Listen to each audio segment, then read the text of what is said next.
people who put on rose-covered glasses to not be single and how that can hurt you. So you're making all these exceptions for the guy you're dating because you're afraid to be single. So it's funny, when I told people I was writing a book called How to Be Single and Happy, they told me that I should write a follow-up called How to Be Married and Happy. Who we pick to partner with is such a big decision. It matters more than so many other decisions that we make in our lives. This is the person that you might spend the rest of your life with. This is the person you might raise a family with. This is a really big deal. And so we don't want to go into looking for love with such anxiety that we're just willing to take whatever we can and fill in, like, concerns with positive assumptions. We want to make sure that the person that we're with makes us feel good, has similar values, is a decent human being, because life is hard enough without having someone by your side that makes it harder. We're your besties in your ear. Back for another episode of Mean Girl Pod. Mwah! Welcome back to another episode of Mean Girl Pod. So it's Valentine's Day week, and Alex, we have a very exciting episode today. Yes, we do. We're going to talk all about all of our fun, usual shenanigans. And then at the end, we've got a great interview with Jenny Taitz about how to be single and happy, which applies to me, you, Alana, and we're all three in different stages of life. So it's going to be awesome. Yeah, I'm super excited. Isn't that so funny? I feel like Yes. I feel like we talk about that a lot, but we don't really talk about it. And everyone always talks to us about it. And they're like, it's Like, it's so funny that you're single, you're married, and you're in a relationship. I'm like, yeah, I guess it is really funny, actually. Yeah. hilarious. It's so fun being single. Just kidding. I love being single, actually. I do.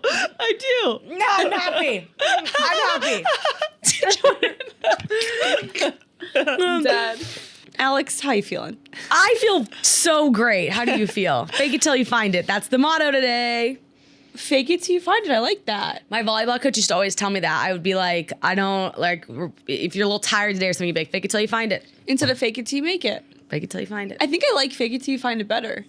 Yeah, definitely. Yeah, I like that. But if you had to choose between the two, fake it till you find it's better. Because that's insinuating you got it in there. Yeah. Like, it is there, you just haven't found it. Yeah, like, I'm definitely tired, but, like, I can find some energy. What do you think about if you're not cheating, you're not trying? Wait, what? If you're not cheating, you're not trying. I'm not cheating? Isn't cheating bad? That's the other thing you used to say. If you're not cheating, you're not trying? If you ain't cheating, you ain't trying. I don't understand that one. Well, How does that work? most of the time, I think the immediate response to that is it's not good because you would never want somebody to be a cheater. Yeah. But I think, if you were cheating in a sport, which you should not do, but you are trying. I mean, karma always ends up bad. I like work smarter, not harder. That's my favorite. That's a good one. Because whenever I feel guilty about not working like really hard, I'm like, yeah, I'm working smarter today though. I cannot, if I cheated or if I stole a pencil that was 89 cents, I just have my father in my head and it is just you return that pencil. Yeah. If I cheat, I think I would tell the ref if I cheated. I'd be like, I did it. I can't stomach it. No. The only thing I could cheat on maybe are tests. That's because I hate school. So that's if you're not cheating, you're not trying. That's a bit where that. I think it's okay to cheat on things that don't matter in life. Like school. I'm just kidding. I was like, I can't even say yes to that. No, don't cheat. But I'm saying I was horrible at math in school and I knew I was never going to do anything with it. So I got some help along the way. My eyes would peer to the Scantron next to me on occasion, because especially in math class. Yep. But the Scantron, I've heard that word in so long. Scantron, I used to just decorate those things. I can see that. I was like, I don't know. I feel like you were such a little shit in high school. Speaking of being a little shit, this show is presented by not a little shit, the one, the only, Pink Whitney. We're the little shit. We're the little shits. Head to your local bar today. Shoot your shot. Especially now we're in February. It's kind of the season of love. Shoot your shot. Wait, Alex. Valentine's Day. What are the colors? Pink. a Pink Whitney shooter or anything would be so cute. That people should definitely give the gift of Pink Whitney on. You have one day when this comes out, so go to the store. Yeah. And also, if you have Galentines, which I think Galentines is so much fun. I would almost rather do Galentines than I would like celebrate with Graham. I'm doing that. Yeah, I think that's so fun. Give little glasses of Pink Whitney. Wait, cute. So head to your local bar today, buy some Pink Whitney shots, your local liquor store, grab a bottle, some shooters, and enjoy Pink Whitney because it is the best vodka in the world. I haven't had a male Valentine in so many years. This isn't loaded, but like, have you had a male? You dated that guy for a long time, yes. This isn't loaded, but no, I've had in high school, I dated a guy for like 2 years and I dated a guy for a year, so they were Valentines.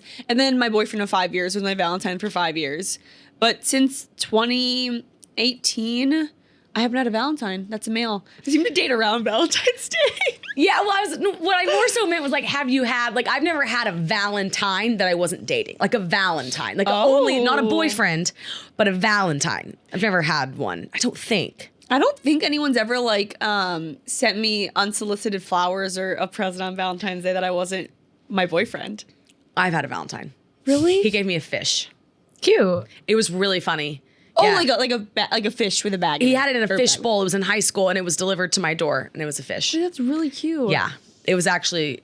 I still remember it, so that's pretty good. Wait, yeah, no, I've never had like someone where I'm like, maybe they'll send me something, maybe they won't. Maybe this year that will happen. I don't know. You never know. I think that to me is like Valentine's Day's fine, right? But like, I think it's, do some chocolate, do whatever. But I think the slight crushes that pop in and send you something, like, that's a day maker. Also, I think if you have a crush on a girl, send them something on Valentine's Day. Like, it's not that serious. No, at least no girls I know would be like, oh my God, they want to be my boyfriend. They would actually probably think it's the cutest thing and think it's kind of funny. Yeah, I think you have to read the room with it. Yeah. But if the guy has like a good sense of humor, yeah, and he's not like creepy, like you're not to the point where you're like, can you stop texting me? Like, it's not like that. You're in the flirty stage. If you text her friend and can get her address, I think the delivery, something like a fish too, like it wasn't flowers. I was cracking up. Yes. And I was like, this is a good idea. Or like a food item or something. I'm like, you're funny. Yes. Make sure the crush is reciprocated. And is that the right word? Reciprocated? Or has an eye on you at least. Yeah. And don't be doing it to like 20 girls or guys. Just send it to like one person. I'm okay with like a cast a wide net if you're not dating them. I'm okay with that. As long as the girls don't know each other then. Yeah, but I think it's funny if you're like, oh, I got a couple Valentines. Wait, if I got like a text or a DM from one of my friends' crushes or a guy they were talking to, like, hey, what's blah blah blah's address? I would die. I'd be like, oh my God. Yeah, it's so exciting. Like, someone did that to you one time for me and it was so fun. Who? When I got flowers. Oh, you? I thought you meant somebody asked you for my address, and I was like, no, how? They asked you for mine. And I was like, that's so fun. Like, being surprised is so fun because it's so rare to be surprised nowadays. Yes, and then you're like, how'd you get my address? And then it's like so everyone's like, involved. You're like, how did you get my address? You're like, I'm like, oh, cool. I'm like, how do you know where I live? Just kidding. Oh, I love that. Let's do life updates. Yeah, how are you? What's happening? I'm excellent. I wrote down 2. Graham's good. He's been so busy, which has been really fun. I'm very proud of Graham right now. He's been like work, life.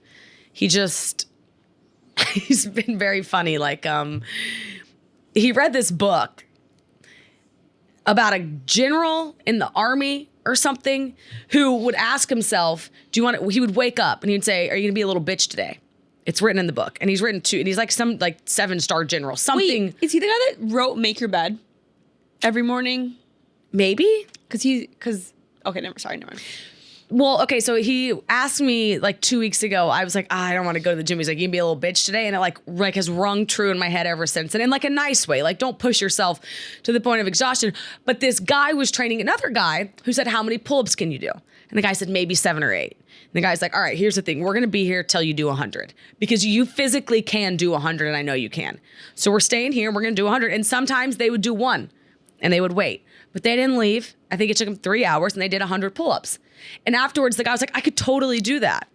And so I just thought that was a fun little, that's just to shed a little bit of light on where Graham's at right now. I actually love the little bitch thing. I say that to myself a lot, especially with guys. I'm like, am I be a little bitch or am I just going to send that text? Yeah. I always do that. I'll be at the gym and I'm like, you got 2 more rounds. I know you do. Yeah, Like, stop being a little bitch. you got it in there. Yeah. Yeah. So this is my question for you. Oh, I have 2 questions for you. Are these life update questions? They had to do with my life updates. Okay. Not a lot's going on, like a lot's going on, but it's pretty routine. So Okay. I'm like nothing to report. But the other day I was laughing because Graham's like, I'll be home at 6 p.m. And I was like, perfect. Like, I'm so excited. I haven't been seeing him a lot. So I'm, at 6 p.m. he's not home. And I'm like, he'll be here any minute. So I get on Instagram Live. And Graham's coworker joins. And he's like, Graham and I are at the office watching you. And I was like, oh, dear, Graham's office is 30 minutes away. So I'm like, he said he'd be home at 6. And then I was like, guys, he should tell me when he is coming home later. And then I was like, why would he need to tell me? Like, does Graham need to? Here's the thing, I don't cook. So he's not coming home. Dinner's not late.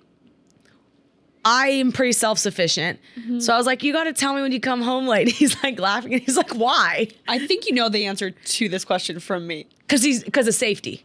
No, because I'm anal as can be. Like, if you're just like, I'll be home tonight, I'm like, whatever. But if someone says 6 o'clock and then it's not 6 o'clock, I'm like, where the fuck are you? I was so excited too. But usually when he comes home, I'm like, I got an hour left to stuff. Like, I'm kind of still doing things. Yeah. And I was like, do you need to report to me when you're coming home later? And he's like, no. And I'm like, oh. I think, I don't know. I think I would always kind of want to know just so I can be like prepared. Yeah, I did. I was like, and I think usually he tells me he'll be home at 6 and I never remember. He comes home at 9. I don't even know if he's ever told me. But on this particular day, I was so excited, like a little dog waiting at the door, 6 p.m. And then on my live, his coworker's like, Graham and I are watching from the office. And I'm like, oh, you're a full 45 from walking in this door. You're like, see you never. See you never. Okay, how was LA? Oh, LA was so fun. It was your first time. Yes, it was my first time. It's broken me a bit though. Oh, not a broken Jordan. What happened? So I went to LA and the energy in LA is unmatched. I don't want to live in LA, but it is light, energetic. Everyone's chill. Like, no, like I just felt free as a bird. It's light, bright, and airy. Yes. Over there in LA. Everyone's just like chilling. They're just like casually walking. No one's in a hurry. Everyone's just like, hey, what's up? How's it going? And I'm over here like, because I'm from New York. And I felt like I could breathe for the first time in so long. And now I'm spiraling a bit where I'm like, what's life? Like, I kind of want to just like quit my life and move to a vineyard in Napa or like move to the ocean and start like a little coffee shop. Like, I'm like, what's going on? Oh, you would be a great coffee shop owner. I would be, yes. But you would be a very structured coffee shop owner. Yes. You'd be a very well-oiled machine. But like, Alex, you know how much I love New York. I do. I've never once in my life been like, I want to leave New York. I'm gonna be honest right now. This week I've hated New York. This is what I kept waiting on. And I kind of just gave you the text when you got there and I was like, have fun. Like, I don't need to hear from you, kind of like the set you free text. But I was waiting on this because you don't ever want to move. Like, you liked Nashville, but you don't want to live there. I was like, I don't know why, but I feel like she's going to want to move to LA. But I don't know why I thought it, but now I know. You're so on time, type A. LA is so hanging out that it probably... When you're here in New York, everyone's type A and you're type A. Mm-hmm. So it's fueling your fire. But in LA, your type A was met with like a type B's. Yeah. And I mean, I feel like what would happen, like I said, I don't want to move to LA, but it made me reconsider living in New York.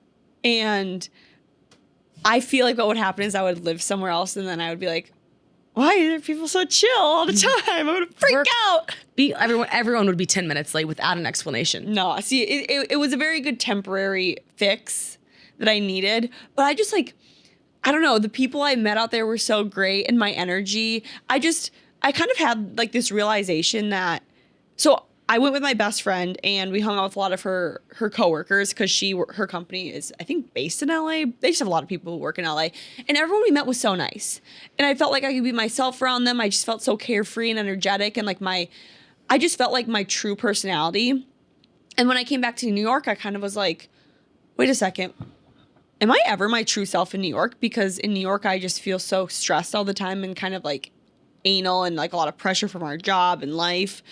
And I just got me thinking, I'm like, what's like the true me, I started spiraling. And then I was like, isn't it interesting how you can meet people and you instantly feel like you can just be yourself? And there's some people you meet and you never feel like you can be yourself. Like I was around like a group of girls and guys, and I just felt like so comfortable being myself around guys. And I haven't felt that in so long, because not that the guys in New York are bad by any means, but for some reason I just had the realization that the past few guys I've dated and in the past few dates I've been on, it's like this robotic version of myself.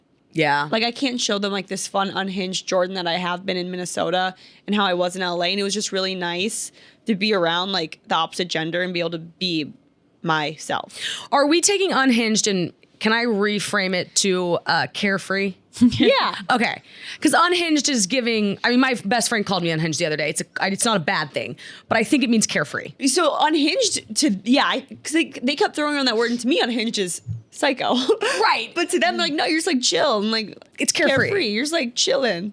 I think the thing about it is when you're able to be yourself, I've always found it's because everybody else in the scenario is truly being themselves. Mm-hmm. In New York, no one's where they want to be. We're all happy with where we are, but we're all trying to get somewhere else because this is the city of grit, grind. Maximizers. Yes, you don't come here just to like lay on the beach. Literally not happening here. It's expensive to live. You have to give up stuff to live here. In LA, people are usually chilling. A lot of entrepreneurs, a lot of companies coming out of there, I'm not saying they're not trying. They are definitely trying.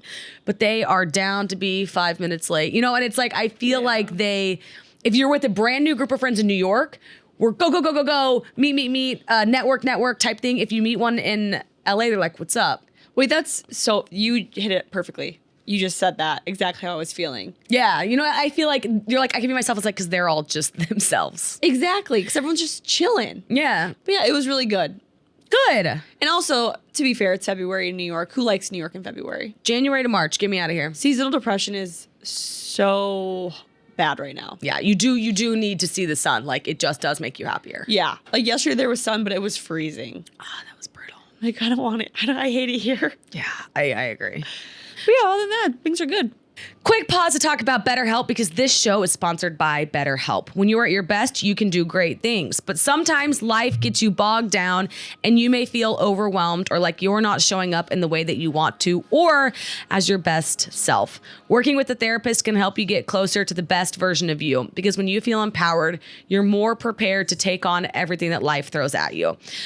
The Mean Girls, we talk about it often, but we are huge proponents of therapy because we love playing offense, not defense on life, and you never know when something unexpected might happen. So if you're thinking of giving therapy a try, BetterHelp is a great option because all you have to do is fill out a brief questionnaire to get matched with a licensed therapist, and you can switch therapists at any time for no additional charge. Having a therapist that's convenient, flexible, affordable, and entirely online is a great solution to therapy. So if you want to live a more empowered life, therapy can get you there. Visit BetterHelp.com/meangirl today to get 10% off your first month. That's BetterHelp, HELP.com/meangirl. Okay, yesterday we were talking and Alana brought up something called boyfriend air. Alana, and I was personally fascinated by it. Alex knew what it was, but what is boyfriend air? Boyfriend air, I guess, is a phenomenon that explains why every time like you sleep at your boyfriend's house or like sleep with your man, like you wake up like disgusting. With greasy hair, oily skin, smelly. Like, I felt like I don't wash my hair very often. I wash my hair like literally once a week. And I would feel like in the past, not so much living with a boy now, but going over to a boy's house, every time I would sleep over, I would wake up with greasy hair on like day 2 hair. Okay, I have a question. Are you having sex during this time? Yeah, but like, I think that sex makes people dirty. I don't think it's boyfriend air. I think it's sex. but like I would have sex at my apartment. Yeah, but you have your own stuff at your apartment to fix it. No, I'm telling you, it's like a sweaty, sleepy, sticky air. No, I'm with you. I agree with you on this. I'm going to read what this just says about boyfriend air. Okay. Oh, wait, you Googled it? Yeah, that's what I was doing on my phone. I wasn't What's just like a thing? Oh, yeah. You know, I wasn't like on it. I was like, well, I felt like we needed, because I had never heard, you said I knew what it was, and I think I had never heard the term, but immediately when you started describing it, I was like, oh my God, I've never thought of that. So this is saying boyfriend air is a theory that centers around how being in the presence of a boyfriend or a male partner affects the hygiene and presentability of their female partner. Okay. What? Does it mean you're not like? And I feel like if I would like sleep at my boyfriend's for like a day, 2 days, 2 nights, whatever, I would turn into this like monster. Is it because they're dirty? I think like they let off this like humid air. Like, Okay. We once had when I used to work for an interior designer, we once had a client who had a headboard who on one side it had a grease stain against the headboard from the man? because her and her husband would lean against it at night and they would watch TV. Graham washes his hair every day, sometimes twice a day. I wash mine like you. I wash it twice a week. His hair will inevitably be greasier than mine. Doesn't matter. Like his hygiene is better. They just like grease up more. I'm sure it's the same scenario for these two, but like he had a grease stain. I'll never forget it on this headboard.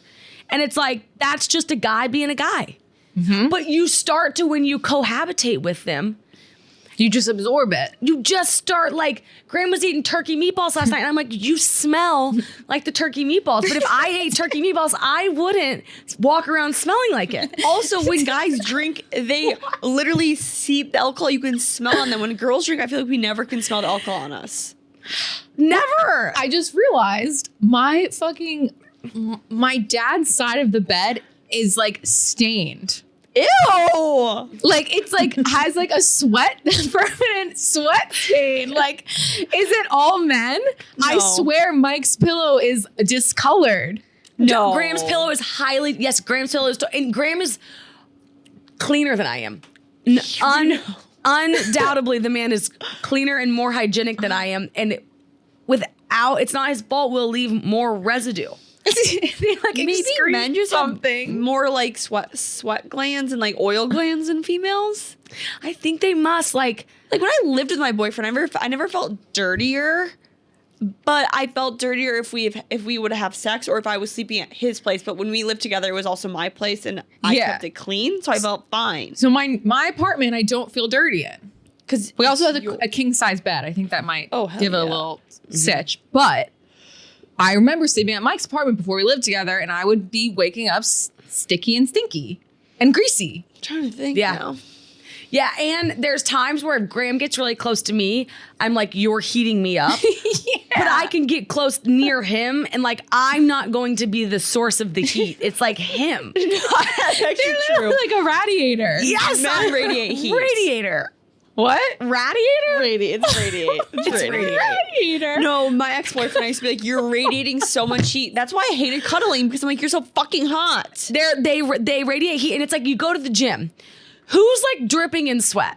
Them, not me. It's always the guy. Like I can sweat, but guys are dripping in sweat. You guys are gonna turn me into a lesbian soon. That sounds so That's the gross. goal, baby. Oh my god. The other day, Graham Bennett went and got a jar of peanut butter that was unopened. So I watched him open it. And I was like, what's he doing with this? It was 8:30 p.m. And I'm like, what are you doing? about to say something fucking offensive about Graham when you call him Graham Bennett. Oh yes, always. That's his trouble name. Whenever she says Graham Bennett, I'm like, he's in trouble. Graham Bennett came home. Graham Bennett came home. Graham Bennett came home. And he opened up this peanut butter jar. And he had full, like, he was like wearing a suit. And he opens his peanut butter jar. And I'm like, and he gets a spoon. And within the 5 minutes of him talking to me, he had eaten the whole in large gulps. That's like Sorry, spit. the whole entire jar. No, he just Is that like 6,000 calories? that's what I'm thinking. I'm immediately computing that to calories, and I'm like, that's 180 for 2 tablespoons. Like, what type of peanut butter are we talking? Almond butter, Barney's almond butter, thick. The whole entire jar goes down, tosses it, comes back in and is telling me the story. And I haven't even mentioned this to him till this day. I was in shock. Graham also could probably eat like 20,000 calories a day and not gain a pound. He like won't. He will Michael lose Phelps. weight. That man will lose weight. He can eat 7 times my amount of food, and he will lose weight. And he'll tell me about it. Like I got on the scale today, and I lost weight. And I'm like, that must be nice. His metabolism is a God's gift to Earth. Guys in general's metabolism. Yeah, no, really. I'm like, if I ate a cookie, I'll see it the next day. You could house the almond butter jar. But that, when you said boyfriend air, I don't know why I immediately was like, oh, that's not really air. It's just like a thing. I immediately thought, I was like, oh, he's probably gonna like drop the spoon of peanut butter on his suit. No, he ate the whole jar. That is hilarious. but he didn't think, and he was scraping the bottom of it. And I'm like, the whole thing's gone. Dessert. Threw it away and then came back down. He's like, okay, so anyways. And I'm like, wait, I'm literally dead. I love that. this is what I wish I could do that.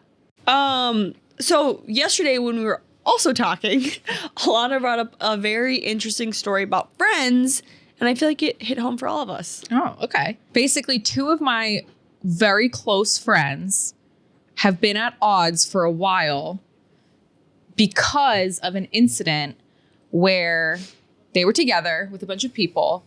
And the one basically, she got in an accident and she was hurt, but she was okay. And people were tending to her, you know. And in that same day, in that same, you know, trip, I guess the other one hit it off with this guy. And they, you know, were off doing their own thing. And she was, I guess, upset that my other friend was kind of like not tending to her when she thought she should have been and was off with this guy instead. And I thought it was interesting because at first I'm like, I see that. I agree, actually. That's fucked up. But the other day I was reflecting on it and I'm like, you know what? That's kind of, you were fine. And she was experiencing something from her vantage point that was really positive and fun and for her, like, needed her attention, I guess. And she checked and knew that you were okay. And there was a bunch of other people there. It was all good. So then I just was thinking, like, I guess how much do your friends, like, owe you, have to drop their shit for you, have to, like, hold your hand, I guess. And I guess I started watching and just like that. And I'm like, Carrie is like the embodiment of this. Like, she gets so mad at her friends for not, like, dropping the ball, whatever they're doing, coming to her side. Like, they have kids, they have health issues, all these things. And I just thought that was interesting, especially growing up and, like, getting older. We're in our late 20s now. Like, friendships are changing. People have a lot of shit going on. It's kind of like, do you know what I'm saying? Like, I have a couple clarifying questions. Okay. So can we name the girl that got hurt, Carrie, now? Sure. Okay, so Carrie got hurt and Miranda is the one. Okay, now I know what you're watching. Carrie I was like, what is that? Oh, yeah, and Sex in the City. Okay, Yeah. Carrie got hurt and Miranda found love. Yes, correct. Okay. And Carrie's fine. Like, Yes. but what level of fine? Like, hospital? An injury, but Okay, and but there was not much more anyone could do. Okay. She was just in bed, bruised up. Of all the people there, though, with Carrie at the time, is Miranda her best friend or preferred person by her side? Like, is that the one where she's like, if I'm at the hospital and there's 10 of you here, I'm picking Miranda and that's who I want by me? There was other people there, yeah. Other friends, yes. Okay, that mean more maybe to her? Equally, if not more. Yeah, because if I go down at Barstool, if I go down here, and I'm technically co-workers with everybody, but one of you two's not here, I actually would be pissed. Well, if you're here, but you're like, I'm busy. How are you going down? What do you mean going down? Like, if I get attacked, I'm just saying if the players aren't all mutual. Got it. I see what you're saying. If Miranda's her best friend, I actually would see things differently now. But if it's equal players. Say we're out, it's you, me, Jordan, Graham, everyone, and Jordan meets a guy.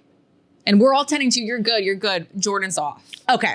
All right. That's good. Okay. I think so if I was Carrie, so I was thinking a lot about this. Yeah. Old Jordan would have been furious. Like, beyond belief, like, I don't want to be friends with you probably anymore because you weren't by my side the whole time. But grown up Jordan, as long as Miranda made sure I was okay, she doesn't need to sit by my side the whole time. Like, she needs to do the basics of that, like what a friend would do. Make sure I'm okay, come to the hospital, check on me. But if she wants to, like, go and do her own thing because she's also on vacation in a place that she's probably never going to go back to with the guy that she just met when I have other friends who are here for me, like, that's fine. Mm-hmm. I just think as long as she did, like, the basics. I feel like there are duties from both sides. So, like, last year, I went on a trip with one of my best friends, and when we were there, she was also wanted to see a guy that she really liked. And it was just her and I on the trip, and she spent a lot of time with him, and old me would have been angry. I'd be like, but we went on this trip together. I want to spend time with you. How dare you ditch a guy for me, blah, blah, blah. But like, grown up Jordan, I'm like, you do you. First of all, this could be your future husband for all we know. Second of all, I'm an adult. I can do my own thing. As long as you like hang out with me at least a little bit each day, like that's fine. And lastly, like it's not your obligation to like entertain me. Like we're adults. Like if it makes you more happy to like hang out with this guy that you specified from the get-go that you would be seeing, like that's fine. I don't know. I guess the older I get, the less I rely on my friends to bring me happiness and to do things for me. Because you don't want to make people do things they don't want to do. Yeah. That's the basis of it. I feel like with friendship is it's like if these girls want to go off with guys, one, we're all okay being alone. In fact, sometimes I'm like, I prefer it. Yeah. Two, go do your thing. I want to hear about it when you get back. Like it's like, I feel like friends, the older we get, they just show you, this is what I want to be doing. And you just love them for that. Yeah. Also, like, we all have our own lives. Like, you can't hold people back from living their life. And, like, I understand why Carrie would be mad at Miranda. And maybe Miranda didn't do the basics of what a friend should do. And she should have been there a little more. I don't know because I wasn't there. But also, it's like, Carrie, why are you actually mad at Miranda? Like, are you mad because, like, you're... like you wish you met a guy, like you're lonely, like you don't want your friend to be finding love while you're in pain? Like, is it more of like a selfish thing?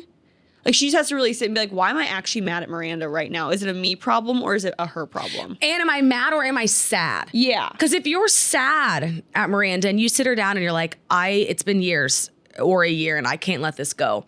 I thought I was mad at you. I'm sad with you because you were the one person that I did actually, like, that is a whole other scenario where they can be like, let's call it even. Yeah. Like, that's just like, we're not communicating the same way. But I feel like on the basis of it, it's like, you can't be mad at her for that. You were fine. You were fine. If you're sad, okay, but you have to say you're sad because we can't read minds. Like, if you expect people to know how you feel and then them act upon that, they can't. Like, that's the older I get, I realized an area I'm at fault is if we went on a trip and I had a guy there that I liked, instead of being like, hey, can I go hang out with this guy tonight? Instead of giving you the opportunity to be like, oh my God, go. I'd be like, so there's like this guy, like I would tiptoe around it and expect you to know what I wanted. Mm-hmm. And it's like, a lot of times I feel like some of these things are just easier dealt with if we just go straight to it. Yeah. Like with that friend story, like, She prompted it to me. She asked every time. And I said, that's okay. That's where she tosses you the ball where you have to answer honestly. Yeah. And if I wasn't okay with that, I'd be like, hey, can we hang out? And she would have said yes, like, because she's a good friend. But like, she fully knew how to communicate what she was going to do. And she gave me the opportunity to push back. And I didn't, and she accepted that, and it was great. And you both had fun. We had a blast. It was one of the best trips ever. I also think too, the more you travel, if someone's like, hey, I'm going to do X, Y, Z, you're like, there's so many bars I can go sit at by myself, have a great dinner. Like I can explore. Yeah. Like we can take it. The older we get, we're like, we can take care of ourselves. Exactly. So I feel like maybe it was a communication thing with, I would just be I want to ask Carrie and Miranda so many questions. I know. Like, are you upset? Are you sad? Or are you like just holding on to it? Her boyfriend's there. Her boyfriend was there. That's interesting because if I had Graham there, I'd be fine. Yeah, I would be fine. Uh-huh. Graham or like one of my parents or somebody like that. I'm like, I'm good. All of my friends can go run with the wind. Same. Also, like, did she voice that she wanted her to be there more? Did Miranda check in? Did she ever go to visit her in the hospital? Okay, so the hospital thing is brief. It wasn't. They were there for an hour. Okay. Oh, I'm so sorry if that was confusing. Me too. And I'm like, no, oh, they came back at night. Yeah. Okay, so she literally goes, checks. They're like, you don't have a concussion, go home. Yeah. Kind of thing. She's like chilled in the hotel room. They were in an Airbnb. She's chilled in the Airbnb. Yep. That makes it even less bad. Oh, yeah. I mean, you got it. You got a TV, you got your phone. You're your boyfriend. You have a boyfriend. You have 10 other friends. Yeah. And you're in an Airbnb, so it's not even we have to knock on the hotel room door. It's like you're on the couch and we're all in the kitchen. That'd be like if we all went to Aspen and with Graham, Alana, Mike, Garrison, Jason, and you got into a skiing accident and you had to sit in bed the rest of the week and you got mad at me for wanting to go out and adventure in Aspen that I never get to go to while you have with Graham by your side. That's where I'm like, go run with the wind. Actually, I would be mad at you if you stayed home. You'd be annoyed at me. You'd be like, get out of here. I would be like, go run wild. Like, yeah. what? Yeah. Yeah. But if it was just me and you and I left you, that's a whole other story. I would never do that to you. Exactly. Yeah. And for the sake of playing devil's advocate, the only scenario where you're the asshole is if I'm sitting there with my leg propped up and you come up, you haven't asked me one time how I am, I guess. And you're like, see ya. Like if you don't mention it, which is never going to happen. Like we almost laugh because it's like, we would never. Yeah. But that would be the one scenario I'd be like, dude. Literally. But you're going to check in and you're going to be like, love you. Text me if you need anything. We're not going to need anything. Like you do the basic check-in and you run with the wind. Yeah. I know. I thought it was funny. To me, that seems just to be more of something inside of her is hurting because maybe she's a friend who gives more than she receives. And maybe like that actually like eats her up inside that she gives more than Miranda's ever given her. But that's exactly right. But that means that she needs to find friends that can give her what she gives. Like I've really learned that as I've gotten older, more so with men than women. But you just have to find people who match your love language and energy level. Like I need a lot from a partner, so I need to find a partner who can give me a lot. And don't get upset when you find a friend that doesn't. Because they just give in a different way, and that's okay. Yeah, I've dated guys who can give me a little, and no matter what I do, they're never going to give me more than that because that's all they can give. Yeah. And I just have to accept that, and I had to walk away. And you don't fault them for that. You love them for that, but you find somebody else. Yeah, same with a friend. Like if you want more out of a friendship, like just find a friend who's going to give that to you because you'll find a friend who will give you more. Totally. And you still love the other friends for that. You're just like, I need a little bit more, so they'll be out there. Like I have so many friends I have friends where I would be like, I would never call you if I got into trouble. you would never be there for me. And even sometimes the person you would call is not even your very best friend. Fully. They're just great troubleshooters. Yes. Oh my God. Like in high school, I was the friend people would call. I would never be someone's best friend, but like I was the most responsible, so I would be called for that. Totally. And then there's friends who I just want to get fucked up with. And you got the friends that you call that you can trust with anything. Yeah. You've got, different sets, and you're different to different people. So maybe Miranda and Carrie just see each other in different lights. Different glasses. Yeah. Mm-hmm, that's very true. Miranda and Carrie. Well, I love that we named them. I know. So much easier. Interesting. Quick pause to talk about Zola because, and let me tell you this is true, when you're getting married, it is not just about the big day. It's about all the amazing days that lead up to your wedding day. Like popping the question and popping the champagne the day you get engaged. Or the venue's booked, the invites are sent, we're crushing it that day. Or the day where you have to do the seating chart, or you have to collect the RSVPs, or you're finding the perfect dress, or you're asking your bridesmaids. All of that are so important and they mean so much to you. And the good news is Zola is here for all of them. From the how do I make the budget to the I have way too many spreadsheets day. Zola's free planning tools will give you guidance on where to start and help you keep your planning on track every step of the way. The more I have friends get engaged and get married, the more I know the importance of a tool like Zola.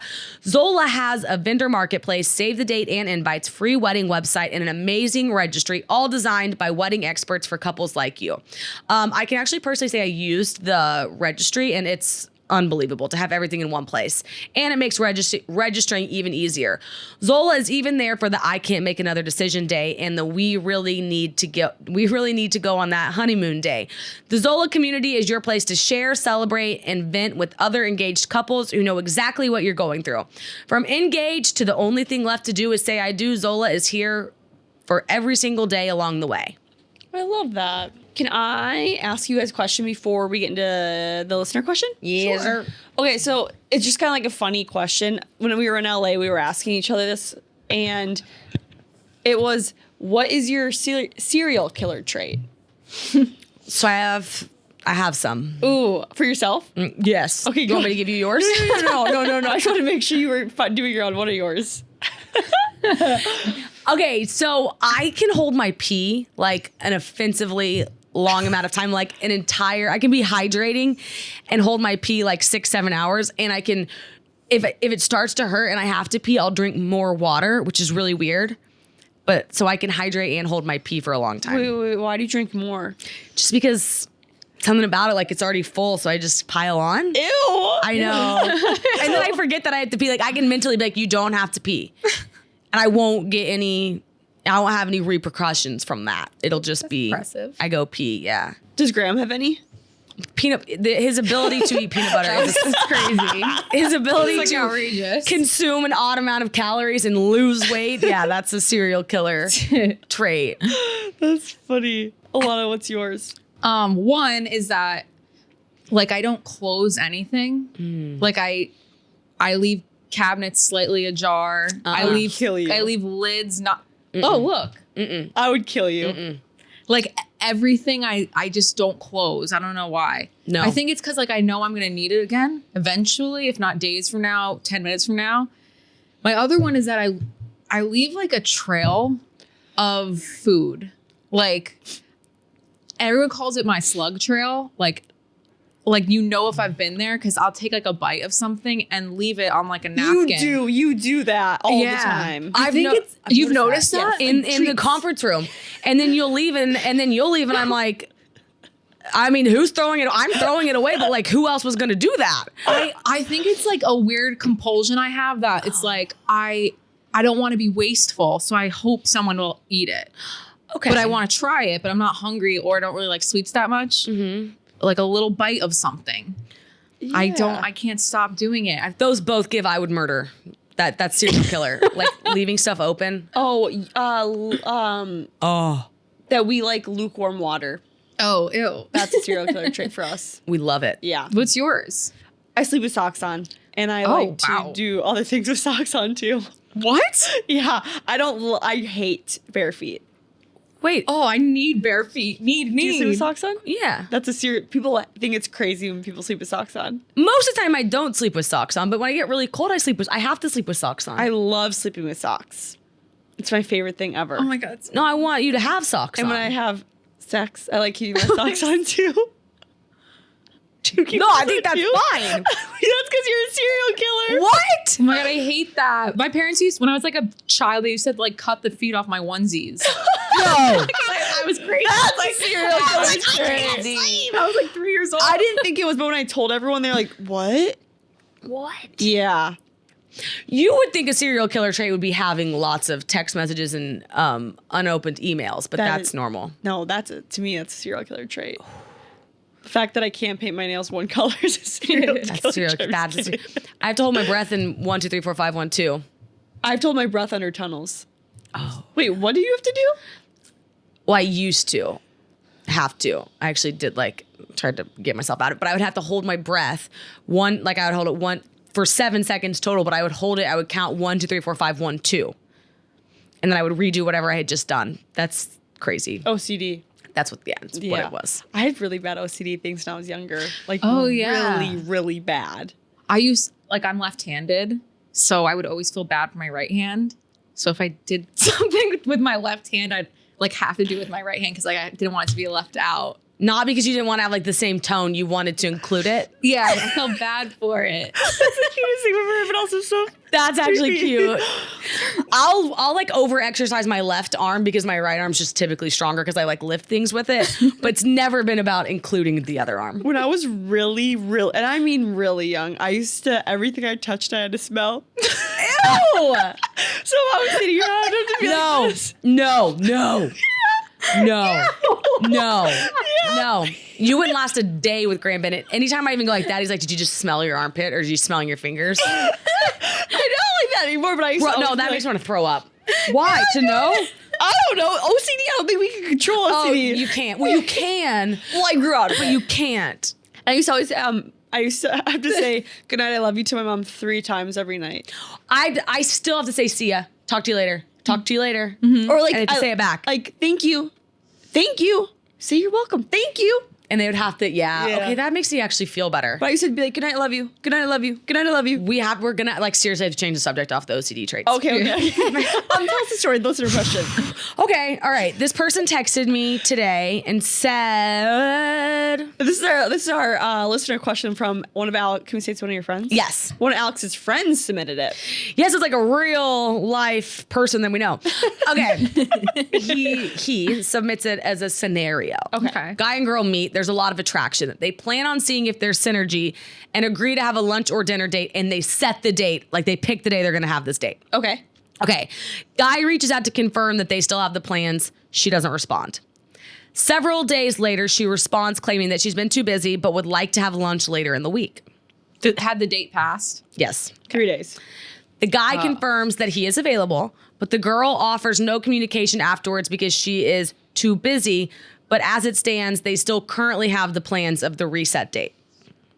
Ultimately, here's the question. Should there be a period of communication between two individuals leading up to a date that's nearly a week out? Or is silence okay and he does the same thing where he confirms the day before again to She's no not avail? into him. This is the classic ghosting thing. It's gonna come up and she's gonna be like, sorry, I'm too busy. And do you also think she's just not that into you 101 and like he should start making other plans, start talking to other girls, pretend she doesn't really even exist. And the day before though, he can text and confirm, see what she says, but like if another date could be planned on that day, go with that, right? Yeah, like at the end of the day, no one cannot text back on a phone. You're never too busy to text, sorry, something came up. Like she stood him up essentially. Yeah. Like that I don't know who this man is, but he deserves better because I'm assuming he's around our age and this like makes me so mad that people still do this because it's like just grow a pair and tell them that you're not interested anymore. So you don't like the string along either? No, I don't believe in ghosting. I don't believe in standing someone up, and I do not believe in stringing someone on, especially. I cut people off to a T because I think stringing someone along is the worst thing you can do to a person. And you love to respect people's time and energy. Like you're big on how you treat them. You want them to treat you back. Yeah. So if he's kind of giving her what she gave him, it would kind of be like waiting on the response, like, or not responding at all. Like what I think happened here was she went and explored other options and they kind of fell through. And then she was like, well, he was nice. And so she picked it back up, but it's like, you're not someone's second option. Yeah. Or you know what could have happened too is like, remember that one time I just ended things with that guy, and then in the moment I hadn't really like thought through my feelings, so I jumped the gun and planned a date. The day the date came and I was like, Alex, I can't do this. Like I'm gonna break down.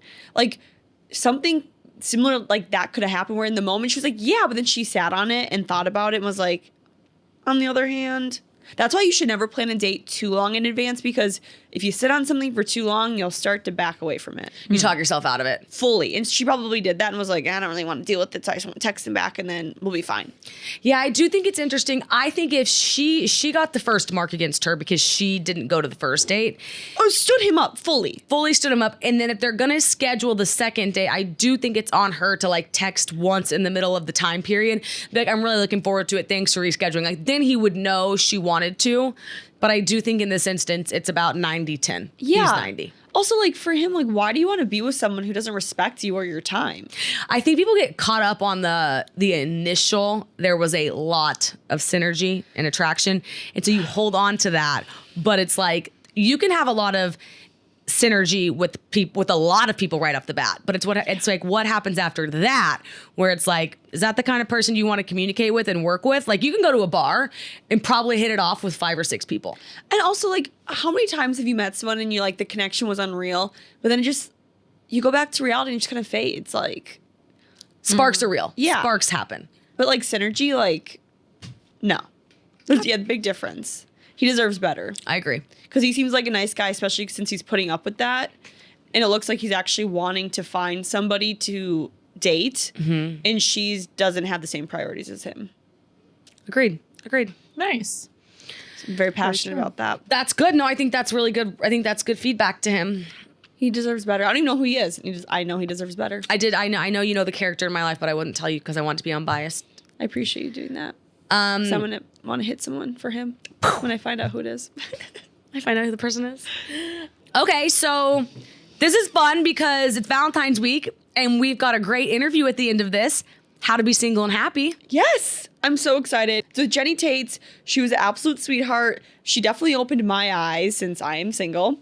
And I think it's just going to be a great interview for everyone. Even if you're not single, it still kind of showed, I feel like you just how to be happier in general. Totally. She had that good little nugget of it's not how but why. No, it's not why but how. Yes. It's not why. It's not why. So it's not what's behind you. It's not why did this happen, but it's how do I fix it going forward.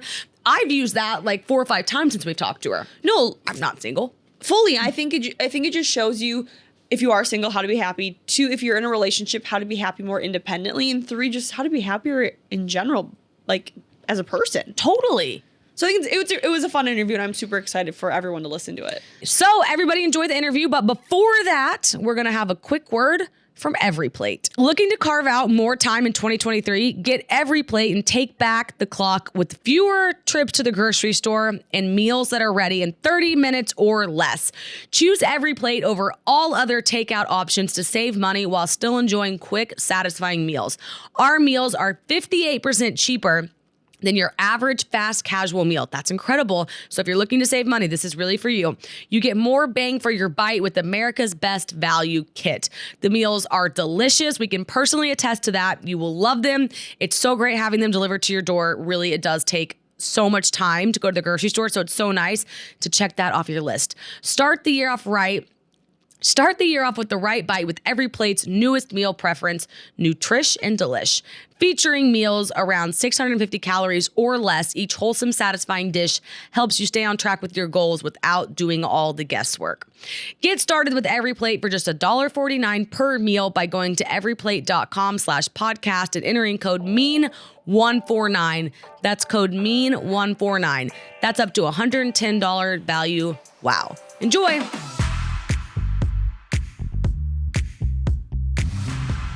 You said a quote in your book, How to Be Single and Happy, that literally changed, I think, all 3 of ours whole mindsets. And we just wanted you to elaborate on it. So the quote is, the belief that your happiness hinges on an external circumstance that you can't control, like meeting a partner, not only makes it harder to find love, but it also sets you up for unhappiness. So we just wanted to discuss that quote with you because all 3 of us read that and it changed my whole mindset. We were like, wow. We were like, chills. Yeah, literally. Thank you. Yeah, I mean, our mindsets affect our behaviors, right? So if I go into a situation, I think everyone here sucks or no one here is my people, that's not just something that's in my mind. That's going to influence my behavior and become a self-fulfilling prophecy. Like that will, if I go into a huge situation and I think this is going to be terrible, I'm not just going to think that. I'm going to act in ways that perpetuate that belief. So I'll be on my phone. I probably won't give people a chance. I probably will have like body language that looks like do not disturb instead of like, hey, nice to meet you. And so really thinking that how we think affects how we behave. And it is terrible to think that happiness is like out of your hands. And there's so much happiness. I mean, this isn't like a Jenny Taitz idea. This is like what positive psychologists are pretty clear about. Happiness has everything to do with being present in the moment and pursuing positive activities. And those are things we can all do all the time. But if you're having a hard day and think, it would be so good to have someone to come home to, or you're having an amazing day and thinking, it'd be amazing. Like this would be like 100 times better if there was someone I could drink with to celebrate. That's automatically going to make your pain worse or your joy less joyful. And dating is really hard.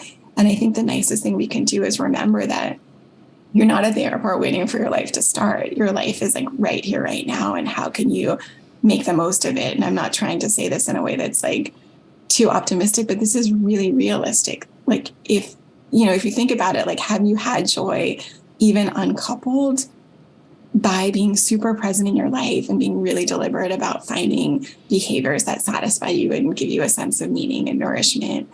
And some people worry that some of my clients tell me that they worry that if they're like too happy in their lives, they're not going to be looking for love.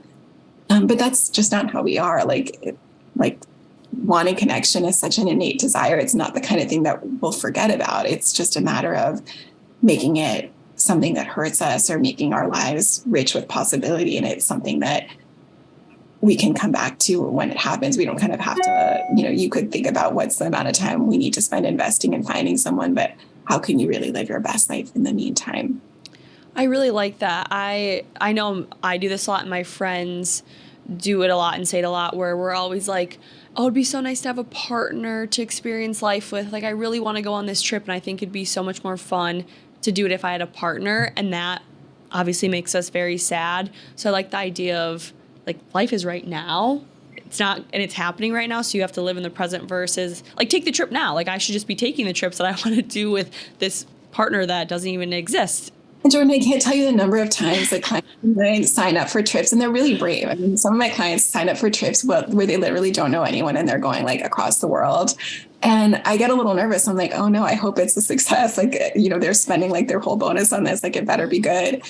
And they always have like such a great time. And I think people forget, like, if you go on a trip with your partner, like, you might be fighting with them. They might make you late to the airport. Like, we need to really like accept where we're at and seize the day. And I think it's a really cool thing to think about. Like, if I truly wholeheartedly believed I would find my person in the next couple of years, like, how do I want to spend this moment? Like, do I want to sit here waiting and have my life on pause until they arrive?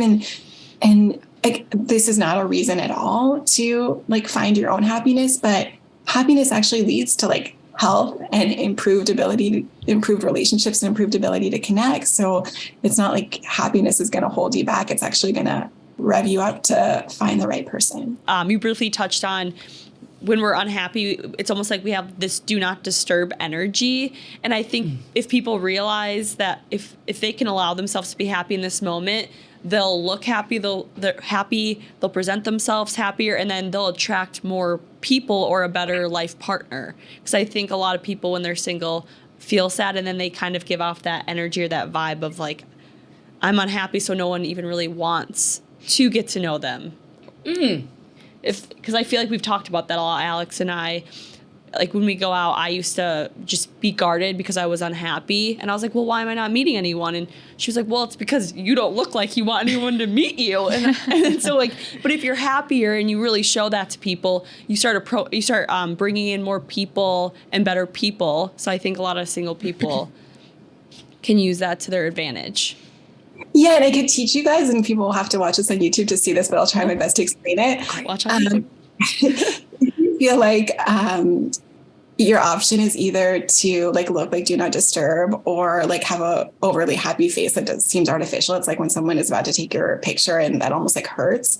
A good middle sweet spot is called a half smile, which is like really relaxing any like tension in your forehead. And half smile is even like too much. It's like a quarter of a smile. It just looks like welcoming, and like it's supposed to be kind of serene. It's kind of like a face of acceptance. And it's like, that looks kind of friendly. Like, I would want to say hi to you. And it's also not awkwardly like too happy, which is like, do we know each other? And we actually don't. It's just kind of inviting. And it kind of sends to your brain, like, if you have that face, if you're in traffic or waiting online at a store, or your boss just says something offensive to you, like that face kind of starts to help us accept. Like, we have a facial feedback loop. Our faces communicate to our brain. If you start to like tense your face, your mind is going to like automatically have more judgmental thoughts. But if we can relax our face, that kind of is like a nice inroad towards acceptance. That's nice. I always forget that. Like, you can trick your brain into thinking you're happy if you just smile. Like, I forget the power of our facial expressions. Yeah, and I don't want anyone to think that I'm trying to encourage them to totally fake it, but it's like, if you're super socially anxious and going somewhere where you don't know anyone, like the only person you know is the host and they're like busy talking to everyone, how can you like be a good friend to yourself? How can you give yourself a hug and not, be looking on your phone or be like thinking like, what do they think of me? And this is weird, like, hey, I'm here. I got me. I'm happy to try to like make other people feel like I see them and accept them.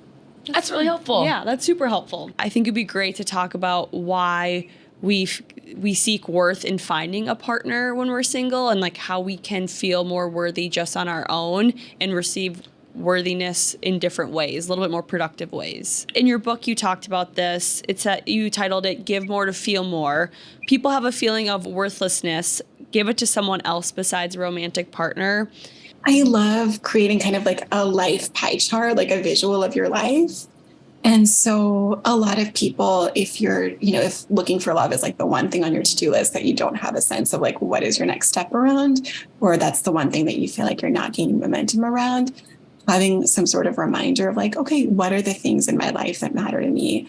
And how do I want to show up in those areas? So let's say it's like health, career, being a good friend, being good to my family, like romantic partner, like automatically romantic partner has to shrink. It can't be like 80% of your life pie. Like it has to like, let's say at least go down to like 20%. So that means 80% of your life is yours. And I think really focusing on what do I want to do in these other areas of my life and reminding yourself. And you could include also in this life, in the slice of your life that is finding a partner, you can also include how you want to show up, like patient, kind, good communicator, give people the benefit of the doubt, not judge people prematurely, whatever.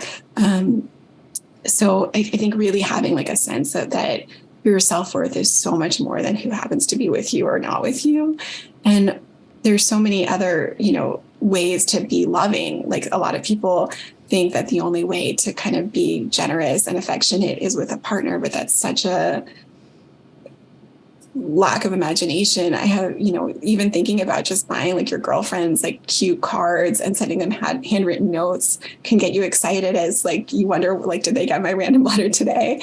And or doing a good deed or volunteering. There's a lot of research that finds that a strong sense of meaning in your life and giving to other people gives you reduces your loneliness. And I specifically love a practice called loving kindness meditation, which entails thinking of someone that you naturally like have fond feelings towards, yourself, maybe someone you care about that's going through a hard time, familiar stranger, like someone that works in your office building that you're not especially close to, then someone that's slightly difficult, like maybe a parent or something, and then all beings, and spending a moment on each person thinking, like with yourself, let's say, you say the same thing for everyone, but just because it's easier to explain it, I'll say it with yourself.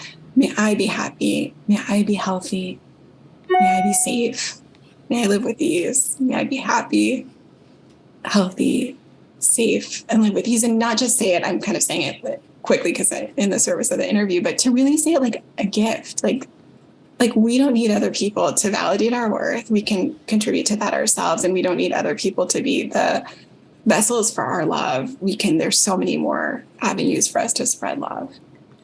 And I know this sounds totally like silly and maybe surprising, but even being more friendly to people, let's say you're getting a cup of coffee, like there's studies that found that people that are efficient, that like quickly like go in and out versus like spend a minute and try to be a little friendly, like being friendly, even if you're introverted, reduces your feelings of loneliness and increases your sense of connection.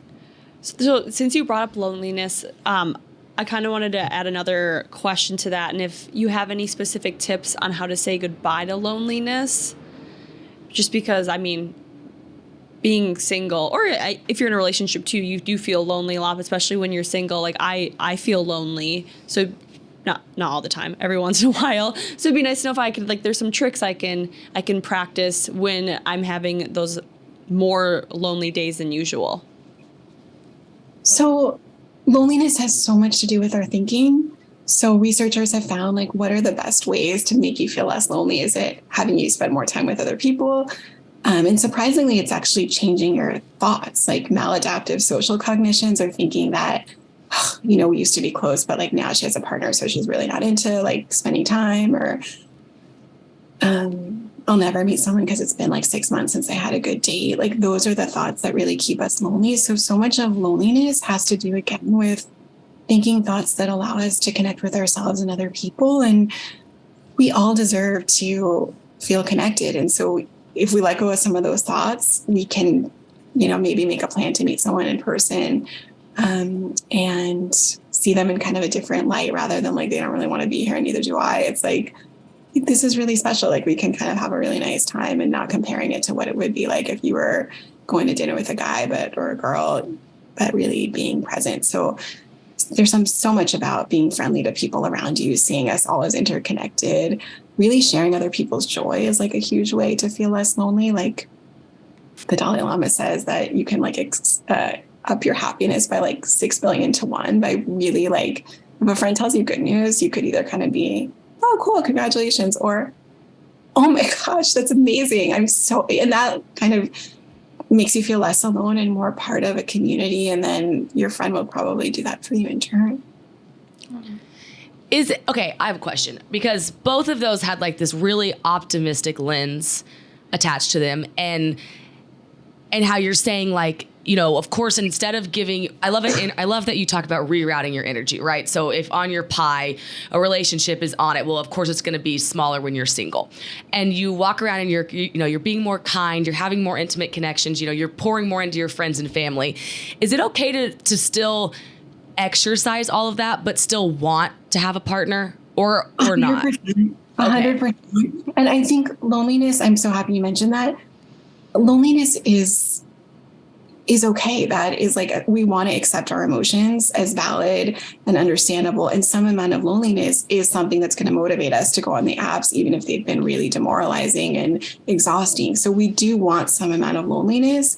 It's just a matter of when is it helping us and when is it hurting us or torturing us.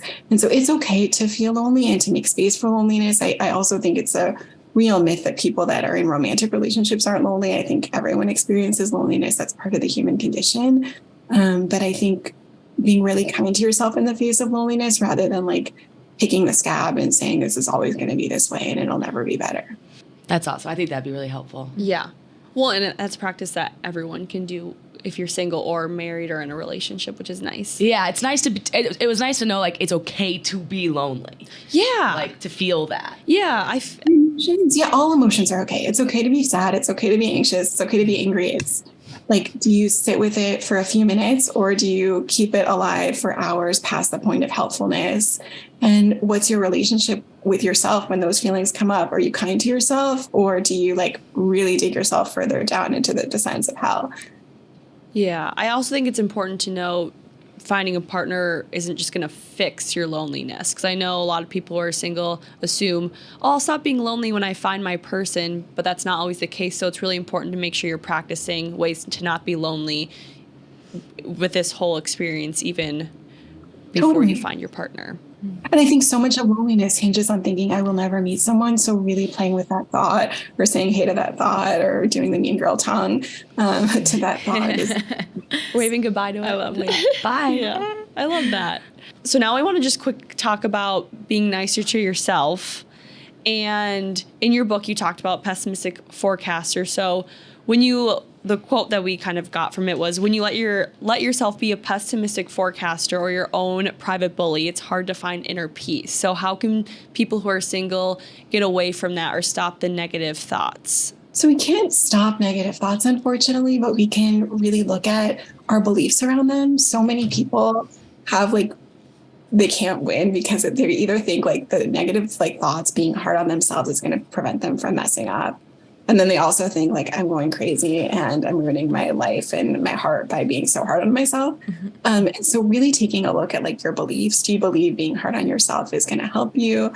Is there another way to kind of stay motivated? And most people find that self-compassion, being nicer to yourself, which isn't like being self-indulgent. It's not saying you're awesome if you messed up. It's just kind of like, how can I add like compassion to the situation? How can I be more self-validating?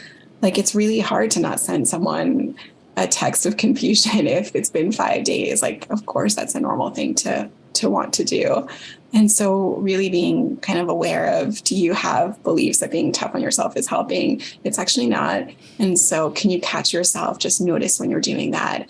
And I know this is going to seem really like hokey, but if you like even taking a moment to like put your hands on your heart for like a minute has been found to be like a gesture of self-compassion that can almost be like a hug. It's like I don't just like, you wouldn't tell your kid to do this to themselves or your best friend to do this to themselves. Like, how can you start to treat yourself a little bit more like the people that you love?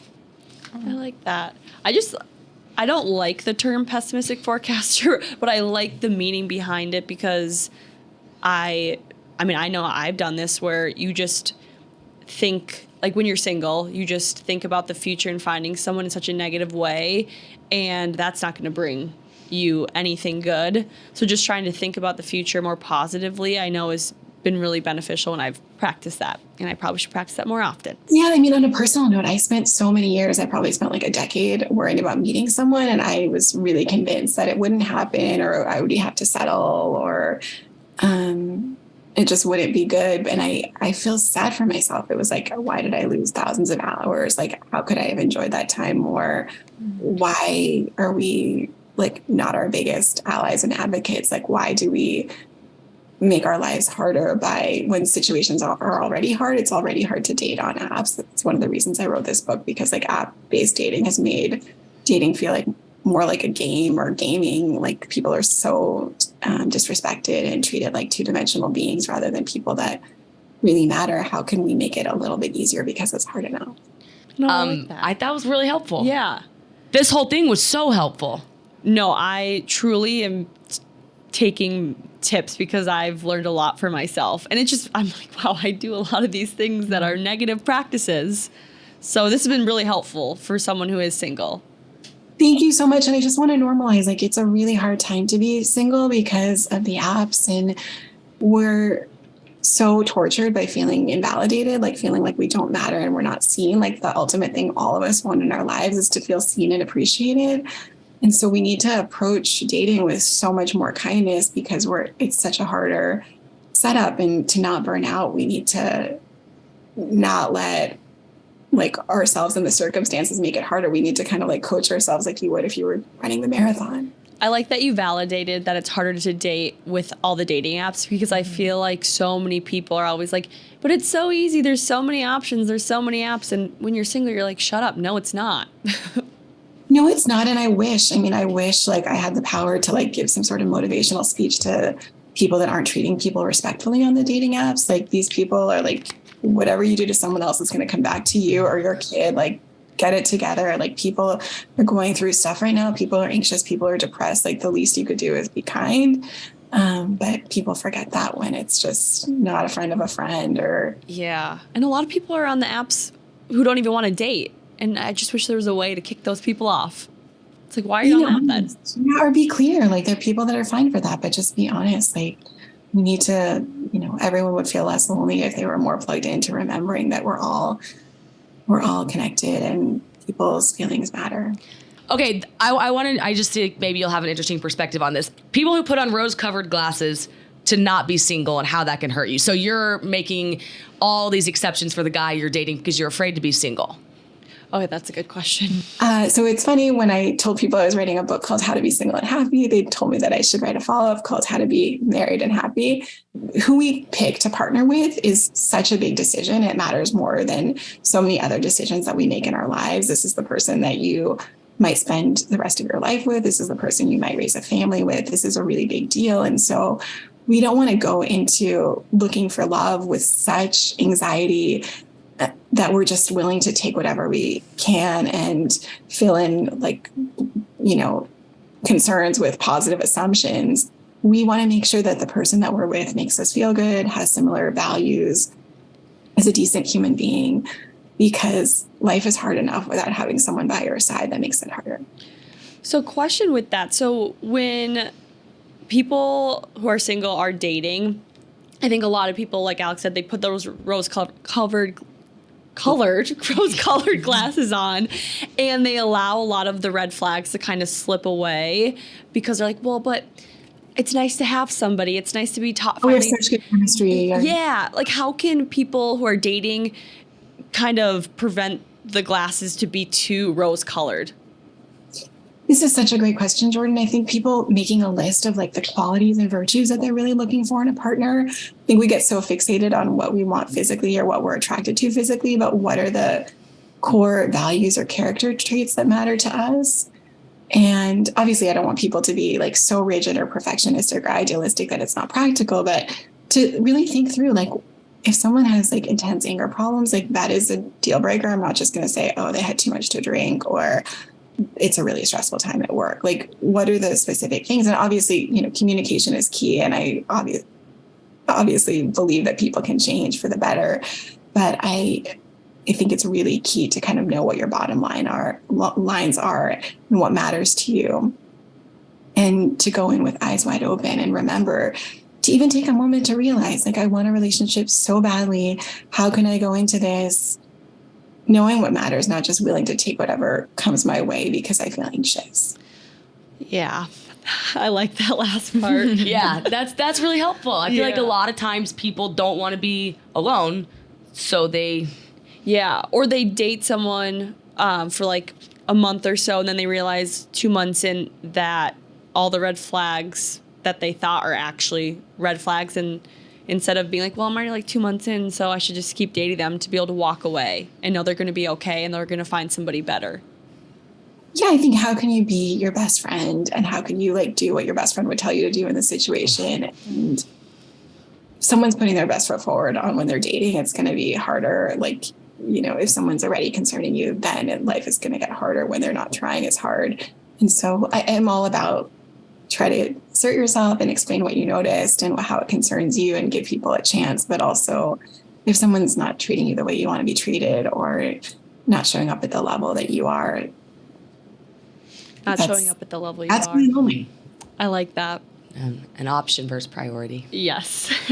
So I get so much more into details and tips in how to be single and happy. I wrote this book because so many people deserve to have therapist input that can't necessarily get to therapy. So if you want like tons more information on how to cope with your emotions, appropriately assert yourself in a way that doesn't burn bridges or doesn't feel stressful, learn to be more present and effective in your life, you should totally read my book. I have an Instagram and Twitter, and I have a new book coming out next year on stress. And I really love hearing from readers, and you deserve to be single and happy. And, you know, I love the Hafiz quote, I wish to show you in loneliness or in darkness the astonishing light of your own being. And I really wrote this book because it's really unfair that dating has become something that really affects how we see ourselves or the light we experience in our lives. And you don't need love to live better. Oh, I love that. And will you do your socials where that people can find you? Dr. Jenny Taitz at Instagram and Twitter, and DrJennyTaitz. Perfect. Thank you, Dr. Jenny. That was great. That was you very so helpful. much. Yeah, that was amazing. Thank you. She is the best. Oh, sorry. That was what are you laughing at? It was such a good interview. No, that interview genuinely made me feel, not that I'm sad about ever being single, but sometimes it does like hit you in the face if you're single for too long. And that interview was just a reminder, like, you really got to find your own happiness first before you find it with another person. Totally. And she's so well-spoken, articulated. So go find her, find the book, do all of that. Watch us on YouTube. You know, if you've already listened to it on audio, just go back, watch it on YouTube. We're so fun there. And like, comment, subscribe, follow us on all platforms, Mean Girl Pod, YouTube. Subscribe to the YouTube channel. This is all backwards. Follow us on Instagram, Twitter, Snapchat, Facebook, TikTok. Subscribe to the YouTube channel and leave us a 5-star review. Beautiful. In I that love order. it. I love it, and I love you guys. You love you. I love you. I love you. Okay, bye.